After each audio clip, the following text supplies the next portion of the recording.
This is Angeles National Forest Bigfoot, California. and you see the distinctive cone head, and you see the look at the you can actually see shadow underneath I kind of feel bad for the him rear with that cone deltoid, head. and also the shadow on the tricep. Let's talk a second about that movie called Exists, because that was directed by Eduardo Sanchez. It's a Bigfoot movie, a big Bigfoot movie, and it's the only other one I know that's recently on that level, other than the Bobcat Goldthwait movie, and that actually got a distribution deal. And why did their movie get a distribution deal? Is it that good? Is it supposed to really represent Bigfoot in a good way? It's a horror movie, and it was at the South by Southwest Festival. There's a lot of movie studios go to these things and get movie deals for the people that are submitting their films to, I guess it's a film festival type of thing.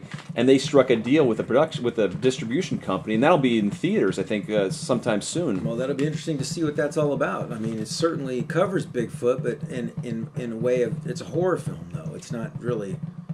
It's more along the lines of being very scary, and like Bigfoot's attacking people, maybe, or. Well, I think that it falls in the category of or Squatchploitation movie, where they're showing it. Yeah, I mean, and there's all different types of angles to take on this. But is there anything wrong with showing Bigfoot as a aggressive creature? Well, you might be taken the wrong way. Has Bigfoot been aggressive? I don't see that. I don't see Bigfoot being aggressive. I don't see him as a bloodthirsty, creature.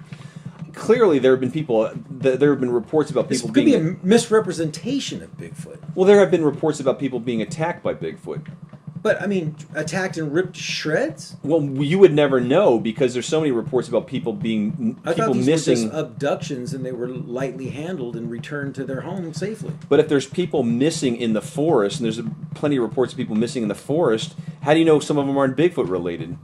How do you know? Well, I don't know that. That's the whole thing. You don't. There's reports of people being abducted, and there's reports of people missing. There are reports of people being attacked.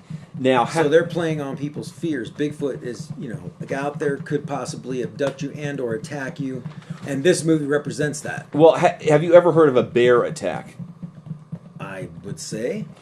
Okay, is that misrepresenting bears if you make a movie about bears attacking people? I guess not all bears, not all Bigfoot are. But vicious and I'm sure angry. not all Bigfoot movies was Harry and the Hendersons was a movie that they didn't show Bigfoot necessarily in a bad light. I've never even seen that movie, ironically. So this is the other side of that. Yes. Since Harry and the Hendersons was kinder to Bigfoot, now you got to have one that's a little more vicious. Well, you can run the gamut. Maybe showing the true Bigfoot. You can run the gamut.